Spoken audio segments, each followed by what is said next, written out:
Hello and welcome to our second day of post-PAX coverage. I'm DerTebbers. And I'm DasTebbers. Shocking. I know. No one suspects me here. No one suspected the Spanish Inquisition either. Yes, well, everyone's always surprised. Indeed. Today we're going to talk AAA titles, which is both good and bad. Because here's the thing with PAX. The lines are stupid long. I think we said it. Yeah, we did say it yesterday. The lines are stupid long. Well, the Oculus may have been capped, but it wasn't the only line there that was capped. Yes. Constantly. Yeah, so... pretty much everything we list here. Yeah, we played some, but others, there was just no way. So, let's start with let's start with the one that Stocko wanted us to check out, which was The Elder Scrolls Online. First off, you'll notice I'm not showing you PAX footage. I can't. It's actually under NDA, and they asked not to show any video, so instead you're getting the trailer because I can show you the trailer. Courtesy of Bethesda. Of course. It was capped all the time. But we did get some time with some developers. And it's Skyrim with friends. It is. It's Skyrim with friends, only now you can scroll out so you have a third-person view. Yeah, so you really have that MMO feel of third person, which is really, really necessary for PvP combat because you kind of have to keep an eye on where everybody is, and it's kind of hard to do unless you have an Oculus Rift. And then you can just look around. Right, it's kind of hard to do in first person, so you have the scroll out the third person, which is really a requirement for MMOs. But you can say in the first person, which is sort of Elder Scrolls canon. Yeah, you get the same feel. Right. We did ask about female armor because that's kind of a sticking point in so many MMOs. They play to the quote-unquote gamer stereotype, which isn't the gamer stereotype anymore, which requires them to show a lot of TNA. But lots of skin and parts and pieces. Yeah. Makes no sense in the cold. Right. But the developers said outright, and we actually saw on screen, the female characters are covered. So if you don't like a lot of TNA when it is not necessary, where when they wear armor it actually covers their bits, then Tesso is getting a gold star. Yeah, gold star for that. No more magical chainmail bikinis. Right. If you don't know that reference, go find it on College Humor. The nice thing about it is you can go out and kill the big bad critters at a lower level because you can gang up with some friends, go out and bash up some critters. Yeah, I mean you get your good stereotypical crew, your brawler, your distance person, your healer, and you might actually survive some of the more dangerous areas of the map. Right. And my kind of what I was wondering, and it's not really something that developers could answer because, well, it's not their forte, and also because it's in closed beta, you don't experience it yet, but what kind of community is going to develop? Is it going to develop into, is it going to devolve into the quest grinding community where you just go on, you don't talk to anybody, you grind out your daily quests and you go and do something else? Or is it going to turn into more of the role-playing community where you might not go anywhere, you're just sitting in an inn, BSing, role-playing your character? So you can come up with the best story, I'm sure. Right. So it's sort of what kind of community are we going to see here? Because it has all the canon behind it. I mean, there are people out there that know the entire backstory of the Daedra and everything about the Dark Brotherhood. I was going to say Sephiroth, but that's the wrong game completely. Wow, good job. I was trying to find one of the Daedric lords in my head, and all I could come up with was Sephiroth. Really? That's the best you could get? Yes. Everybody name your favorite Daedric prince. Go for it. Yeah, pretty much. There's people out there that have like their favorite Daedric prince, and they're going to want to roleplay that. Is that going to be something that you're going to find in Tesso, or are you going to find just the I gotta go grind my quests. You gonna come with me so I can kill this big critter? No? Okay, screw you. Which is what you get in a lot of MMOs. Yeah, it gets kind of old. Right. So again, we can't show you any footage because of the NDA, but it looks like Skyrim. It acts like Skyrim. You do have a third-person view. The females have armor that cover them, and it's got the Tesso cannon, or not the Tesso cannon, but the Elder Scrolls cannon. Yeah. It's with that behind it. It's it's going to have a strong immersive world for it. Right. Now, if only can fix the whole monthly fee thing, but we won't go there right now. No, we won't touch that right now. Didn't even bring it up with them. Just wasn't even going to do it. No. Wolfenstein was also being shown at the Bethesda booth. Aye. Yeah. It's a techno-zombie horror shooter with mechs. That's pretty much how I ended up describing it. That's the look of it, yeah. And it is the absolute and total destruction of all of the canon that ever was Wolfenstein. Was there really that much canon with it? Was it just kind of zombies attacking? No, it wasn't. Original Wolfenstein, there were no zombies. What were they? Nazis. Oh. They were just dudes. They'd walk around the corner, you'd shoot them, they go, "Mein Leben!" And that was it.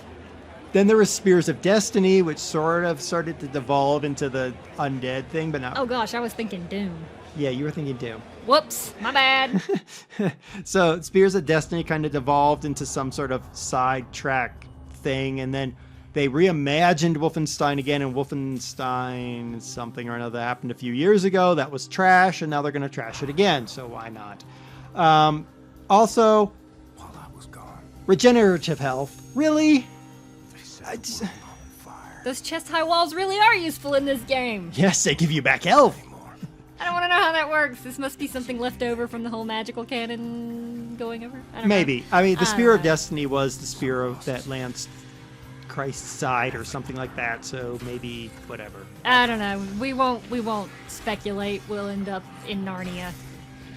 Which might be better than Wolfenstein. Watch Dogs and Assassin's Creed 3 were cardboard boxes. No joke. It was just... Literally, I actually kind of peeked. And they had what were two, like, construction trailers with doors. Literally, you lined up to go through a door into a room where they had the computers. And they were under NDA. There were signs out there. You had to put your cameras away. And there were 3+ hour long lines that were capped constantly, unless you had a Uplay line cutter thing that you purchased, and then you could jump the line. Didn't play it. Assassin's Creed 3 lost us when they did the whole always on DRM. Yeah. You didn't want that. I didn't want that. And then I lost the story from there. Right. And I have no desire to go back and play it. And at this point, they're just like beating the money out of the dead horse. Like, Pirates.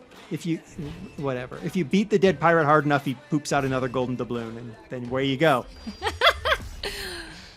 Oh, yeah. Well, Assassin's Creed has more of a story behind it than Watch Dogs. For Watch Dogs, it's like 20-foot tall, scruffy man face. Okay, looks like a generic shooter to me. You don't even have any trailers on the outside. How am I supposed to guess anything? Right. I mean, remember here that DOS didn't watch the E3 coverage, so... Yeah, I know nothing about the game except for a big black box. Right. And that was the other thing. There were no trailers. Like, at least with The Wolf Within, there was a trailer playing on the outside of their cardboard box. And it wasn't flat black. Right. But with Watch Dogs and with Assassin's Creed 3, well, you kind of knew what Assassin's Creed 3 was because, well, it's Assassin's Creed 3. You're going to run around and knife people. But Watch Dogs, if you didn't know what Watch Dogs was, it was just what DOS said. Scruffy man on a box. Yeah, So and who cares? yeah, I'm going to spend 3 hours in line. Actually, at Watch Dogs, you went through a narrow space, so you couldn't even spend 3 hours in line watching trailers and gameplay at other booths. Right. You were watching the inside of a wall. It was to the point where the people that were in line were sitting down playing Magic.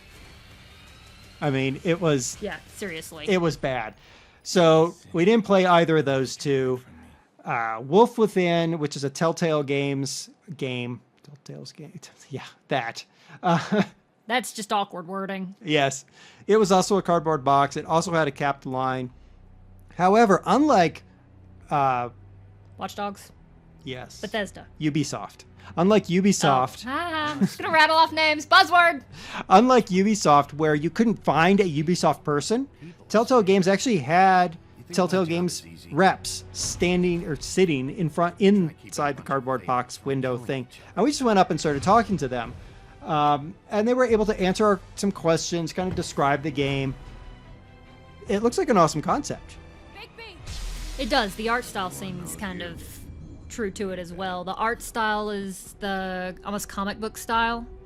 And then the story was reimagining all the old fairy tales that you get. And that really goes hand in hand. Right. And they did confirm that you do have to make decisions, but they're not black and white, which is perfect. I love that. I don't want binary decisions. They said that your decisions are shades of gray, and you can completely contradict yourself in the course of 2 decisions you make. And that's awesome. Let me be that guy. Don't be that guy. I'm going to be that guy. At least you're doing it digitally. Yes. So that was... the other cardboard box was Infamous Second Son. Yeah. And there was no trailers playing. It's a PS4 only game. Infamous never came out on PC, so I didn't care, and I didn't want to wait 3 hours. Yeah, I don't even have the canon backstory to run with. Right. WildStar. We decided we are going to call it the Minecraft Sims MMO. Yes, that is the best name for it. It's got a very cartoony look. It's got kind of a more space fantasy feel to it. But you can build your own house. Yeah, you can get your own space, your own house. You can grow stuff for alchemy or for parts or for whatever else. If you need to go away, you can tell your friends to take care of it. You invite them over, have a house party. Right. And some of the other things they said is, raiders might show up, and maybe your neighbor will come and help you out and defend your house against the raiders while you're not there. And then maybe you kick back to your friend and give them a little bit of something, whatever might be in the works.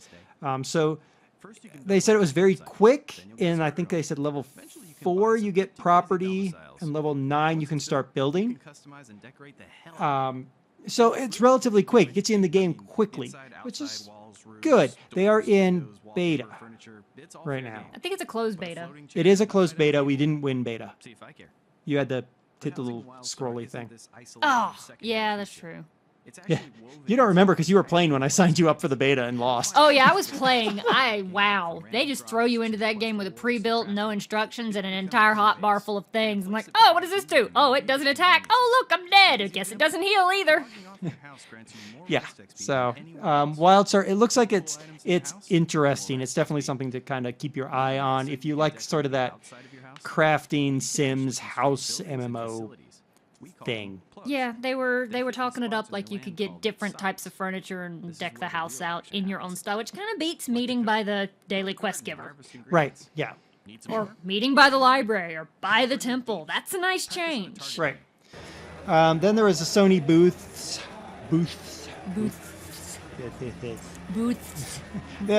But the thing with Sony was they were like, oh my gosh, games! Throw them all on the floor! It was so close, like, there was rain, there was hard rain, and there was... Oh, there was hard rain there? Yes. It was. That? Yeah, it was like 5 layers in with Drive Club, and then there was like every possible game you could possibly imagine, they threw into the same footprint that other vendors were using for one game.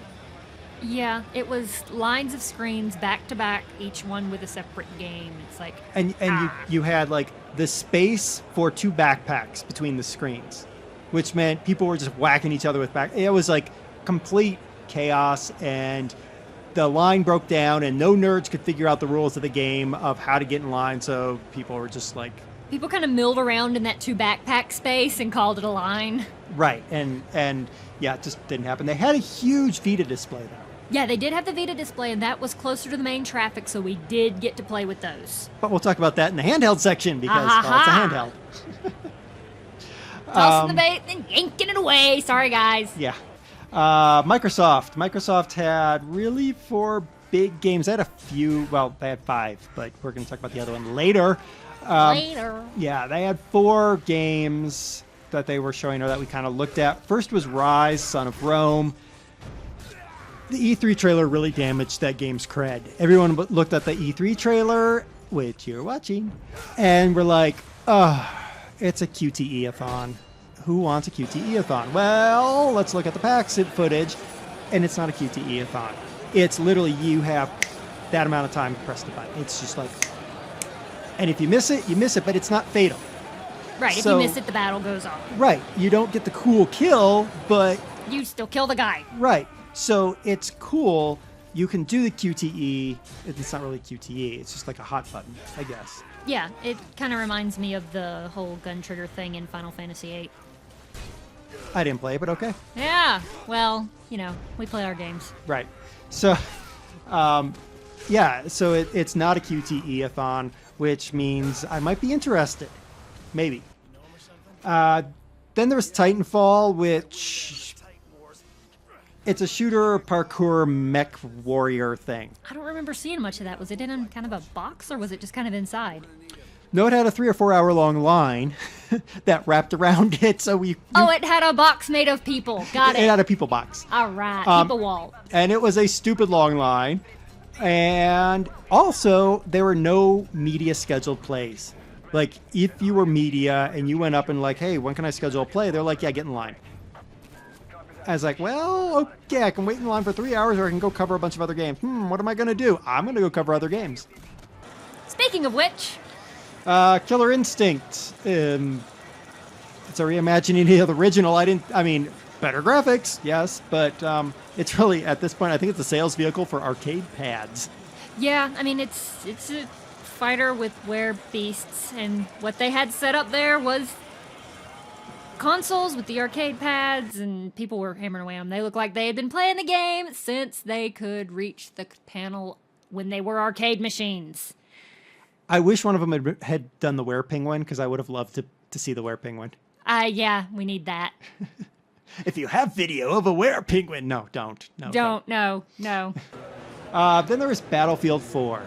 Battlefield 4, War Shooter game, Part 12, with new improved cutscene story with it everybody's gonna skip anyway. DAS doesn't like DAS doesn't like these kind of games. No, not really. I need some story. I do like the tablet commander thing. It looks interesting. You didn't get a chance to really play with it. You got to look at it, which wasn't much. Yeah. But I like the tablet commander thing. It looks interesting, and I would be a tablet commander for a group, and that's about as much as I would do. Nintendo booth. We called it two things. We called it the booth of fail and the recycling booth. And the most telling part of this whole thing was when we walked by and you said to me, why is there a Vita in the Nintendo booth? And I'm like, no, that's the Wii U controller. Why can't we just detach it from the TV and walk off at this point? Yeah, I was really like, really? You don't know that's the Wii U controller? I don't have a Wii U. I have a Wii. Yes. So that was really it for Nintendo. We walked through their booth like twice, and each time I was like, no. I still laughed at the banners overhead. They had Mario, they had Pikmin, they had one, I think it was a Pokemon, and then in the middle was Bayonetta. It's like, one of these things is not like the other one. Right. It's like they tried to get gritty, and everyone's just like, no, you're Nintendo. It's like, no, nice try, though. So that was really it for Nintendo. 2K Games was there. They had wrestling. Wrestling simulator. Yeah, if you like it. If you like cool. it, yeah. They had Borderlands 2. They had XCOM Division. The smart PAX person realized that the NVIDIA booth was playing XCOM Division with no wait. So instead of waiting 3 hours, you go over to NVIDIA and you play XCOM over there. Yeah, that one was behind a couple walls. It wasn't, yes. You couldn't watch people play, which was kind of frustrating because I just assumed it was, War Shooter 13. Right. And then we went to the NVIDIA and that kind of helped. Right. So that was really their fault. I mean, they didn't do a very good job there. Racing games. There were 4 of them there. There's Forza 5, Gran Turismo, Drive Club, and then some tablet racing game that I can't find the name for in any of my notes, but it was from 2K. I throw that one out because I don't care. How do you tablet race? I mean, is it supposed to be accelerometer tilt the tablet? In which case you're going to knock somebody out on the bus. Yeah. I think so. Oh or my you gosh. use your finger, and at that point, I don't care. I don't care anyway because it's a tablet game, and I don't have a tablet. Racing games are cars racing in circles with pretty graphics, with the exception of, we're again going to ignore that 2K game. So Forza, Gran Turismo, and Drive Club. I mean, they're cars racing in circles, pretty graphics. Forza, Gran Turismo, more pretty than Drive Club, which is more of a social thing. Yeah. Well, at least it's got a finish line. Yes, it does. However, we both agree the first one to integrate with the Oculus Rift wins. Yep, there's If your they finish have, line. well, if they have real interiors, yeah, no use in... they win. Like, imagine this. You sit down to play Forza 5 or Gran Turismo. You put on your Oculus Rift. You sit in your play seat, which was upstairs, which looked like a car seat. You grab your Logitech G2 wheel and pedals with shifter. You put on your headphones from Turtle Beach. I'm just throwing out friggin' names now. It's names we all saw there. Yes. And imagine that race. You are completely immersed in it. The whole concept of racing is look where you want to go. Well, now you can really look where you want to go. If you need to look if somebody's in your blind spot, you look to see if they're in your blind spot. You turn your head and check your blind spot. Imagine the first one. I don't care whether it's Microsoft or Sony. I don't care whether it's Forza, Gran Turismo, or Drive Club. First one to do the Rift with real interiors wins. What if it's 2K? If you can get a Rift to work on a tablet, then no. Just no. I'm just going to say no. Double bonus if you can get a Rift on a tablet. No. Ah. It's got to be Forza, Gran Turismo, or Drive Club. First one to integrate with the Rift wins. They can has my money. I'll take it. All right. MMOs, that was the other big thing. Everywhere. Everybody had an MMO. There's WildStar, which we talked about. There's a Middle-earth MMO. Please kill me. But you gotta give it props. It's at least got really good backstory. It does have canon. Speaking of canon, we have Tesso, which is also an MMO. Yeah. There's Strife. There's Dragon something. What is it? No, that's not. 1 second. Checking. It's Sony Online. No, Sony Online? Dragon Prophet. Dragon Prophet. Dragon's Prophet. Dragon's It's Prophet. the prophet of the dragon. The Prophet of the Dragon. Yeah. This is why they hoard gold. Or Yeah, something. Something. And then there was like 6 more forgettable ones, including one in the indie area. Here's the thing. At what point do we have market saturation of MMOs? I don't know whether it saturates so much as it's just somebody gets bored with the daily quests of one and then hops to the next one. Which means retreading. And so you get somebody who's like uber level on one, and so they go to the other one and they start over from scratch and they work their way up and then they quit that one. And what does that do for the MMOs? It doesn't do anything. No. You just have power levelers. They'll level up and then be done with your game. Level up, get bored, go home. Right. So, I mean, maybe Tesso and Middle-earth and maybe WildStar, because WildStar has the house that you can sort of integrate that in there. Maybe you don't want to leave your house because you built up this really awesome house. Middle-earth has a backstory, has a history. Tesso has a canon as well. Strife and Dragon Prophet and the 6 other ones or 7 other ones or whatever other ones there were. They might have it, I don't know. I didn't look. Well, and Strife was a MOBA, which is like a LOL clone. A League of Legends or a Dota clone. And More fast paced. Yeah, and Strife, can you imagine them going up?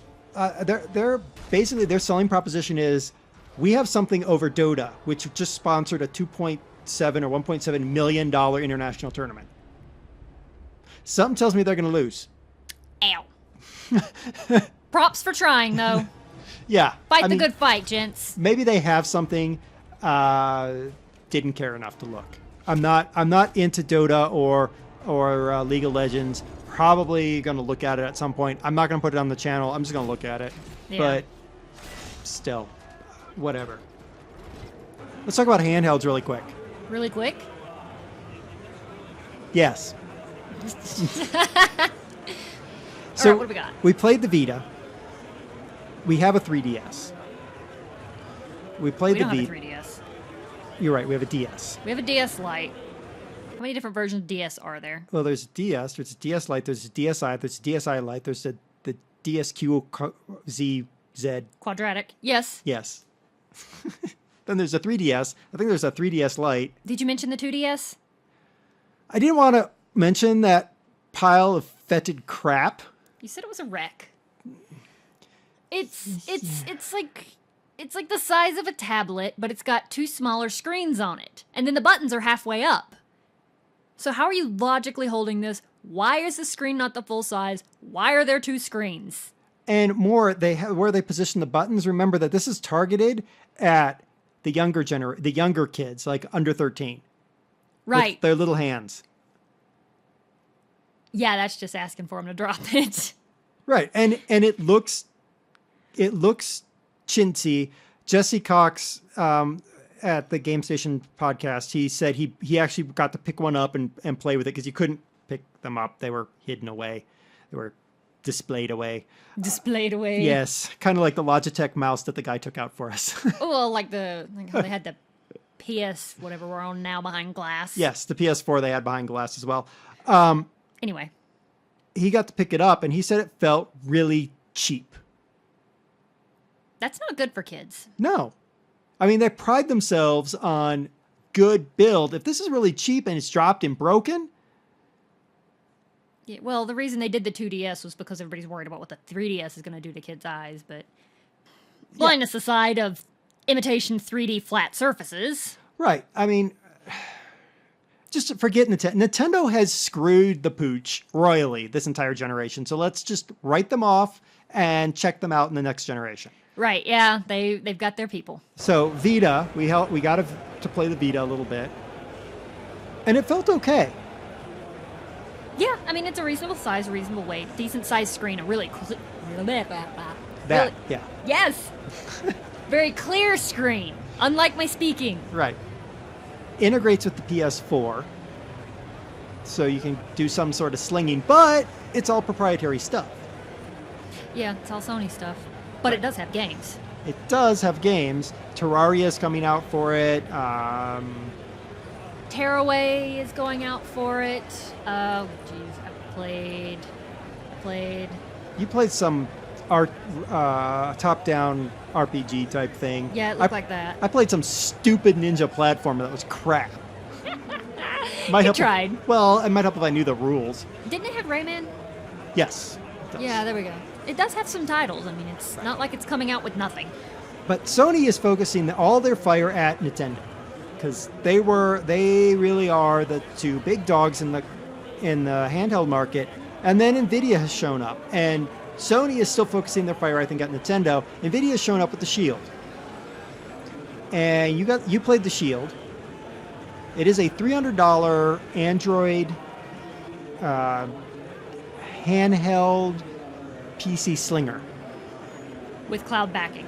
Yes, with NVIDIA cloud backing. And what we mean by that is, let's say you have Skyrim on your computer, and you're a 1-computer household, and your significant other or your parents or your kids are on the computer, and you're like, man, I need to get my Skyrim fix. Well, you grab your Shield, and guess what you got? You got your Skyrim. And then you can sling that onto your TV, so suddenly you go from having a small handheld screen to, well, how big is your TV? True. So, I mean, the concept is there, and how did it feel? It felt a little bit big for a handheld, but, I mean, it's not really meant to be a mobile handheld, I don't think.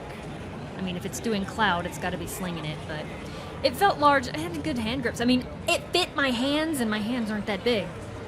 But definitely comfy. I mean, it wouldn't knock it out for its shape. It's remote gaming for your household, basically. Right. I mean, that's the concept with the Wii U. You were supposed to be able to do that same sort of thing. And to some degree you are. But here you get to do it with your computer. And still some questions about how well it integrates with your Steam libraries and things like that. How much it pushes over wireless, because you can burn a wireless antenna if you push too much. So how much is it pushing? And the $300 price tag. Ouch. Yeah, that's feeling a little bit high. That's feeling like a console. Right, but it does have the backing of NVIDIA, which is better than the Ouya, which we saw 2 Ouyas at the entire show, or 3 Ouyas at the entire show. Yeah. 2 upstairs, 1 in Towerfall, 1 at Killing Floor, and then 1, they were streaming PC games to the Ouya using the NVIDIA console. so you could get your NVIDIA cloud games because they use the same technology in the Shield. So you could get the Ouya and flick your games off your computer through the NVIDIA cloud to your Ouya. Brilliant. That's an excellent workaround for it. Right.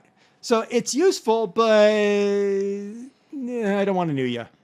So we saw a lot of great AAA titles. Well, okay, we saw a lot of AAA titles. Yeah, we saw AAA titles. We didn't see a lot of great AAA titles. Handhelds, don't even talk about Nintendo. Vita, I sort of lean Vita because I want to experience sort of the new games, the games that you're not going to get on the Shield, because the Shield is just going to stream my computer games. Yeah, that's true. But it's going to stream my computer games. Yeah, but then, the computer games. Downside of the Vita, memory cards. Proprietary memory cards. Yes, and we talked about that before. Yeah. But, so there you go, the Vita or the Shield, and I think Sony's going to have to wake up and say, oh, our problem really isn't Nintendo anymore, our problem is now, what is NVIDIA going to do to us? How much is the Vita? Just price cut $149? No, it's £149. Well, it's cheaper than the Shield, but you Yes. kind of make up for it with peripheral costs. Yes, when you have to pay $50 for 16 gigs of memory, I think. It's ridiculous. Where is your cloud now? Right, and I think that's what Sony's got to watch out for. Yeah. They do that, and people are going to be like, well, screw you, I'll just go Shield and play my PC games. Yeah. So, all right, so that's really all the time we got. Tomorrow we're going to attempt in one episode to cover the indies, which were our favorites, as well as maybe figure out what our games of the show are. Yeah. Ought to be funny. If we can sort that out, yeah. Until Indie Day. Until then. This is DerTebbers. And DasTebbers. Bye. Take it easy.